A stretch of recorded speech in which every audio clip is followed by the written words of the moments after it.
از ملبورن تو این گرما به این عظمتی پشتم اومدم اینجا که فقط بگم مرگ بر خمینی، مرگ بر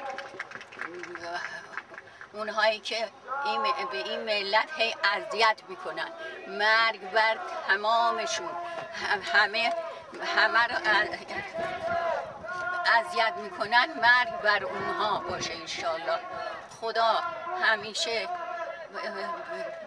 بذاره تو کاسه خودشون که بفهمن که چه بدی به این ملت بدبخت کردن.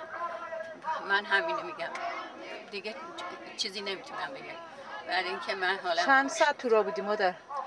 ما یه شب و یه روز. بله. خیلی خسته شدی؟ خیلی. از استرالیا واقعا دستون درد نکنه. سر شما درد. خیلی زحمت کشیدین. خیلی ممنون. آفرین به این همه. باید می اومدم. چرا؟ این ایران وطن ماست و این مردم عزیز ما هستن. ما دوست داریم همشونو. این مردم رو دوست داریم، همه مادرامون، خواهرامون، برادرامون، پدرامونن، دوستشون داریم. استرالیا که سر دنیا هم بود، من می اومدم که مرگ به اینا بگم که اینقدر عذاب به این ملت بدبخت دادن.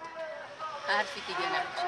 آفرین به این همت شما، واقعا زحمت کشیدی. دستون درد نکنه مادر. سر شما درد نکنه. الان حالتون بده؟ من زیاد مزاحمت نمیشم. فدا چه. من برای که یه خود چیز میشم، ناراحت میشم. من 80 سالم، برای همین نتونستم اونجا بیام. آفتاب شما مسلمان هستین الان؟ قبل از انقلاب چی، موقعی که جمهوری اسلامی نیامده بود، این حکومت ننگین جمهوری اسلامی نیامده بود، اون موقع شما مسلمان نبودید؟ چرا؟ اون موقع بیشتر مسلمون بودید یا حالا؟ بودم تو مسجد بودم، صبح ظهر شب میرفتم مسجد نماز میخوندم. فقط تو مسجد نمازم بود. صبح زود پام شدم مسجد، چون من مسجد نزدیک خونم بود. حالا برای چی؟ من ملتم دوست دارم، اما اینا نمیدونم شرف ندارن. اینا اومدن این ملت جوانای مردم ها همه رو کشتن، بیچاره ها رو. چه گناهی کردن اینا؟ آره، زندانی سیاسی، راست میگم من.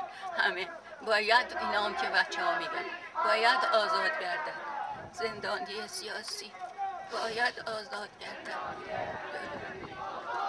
این جوانای بدبخت ما چقدر عذاب دارن میکشن.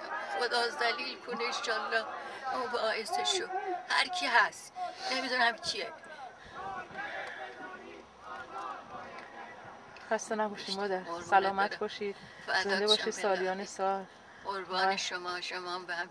اجرت با خدا، اجرت با خدا. قربانت خدا. که این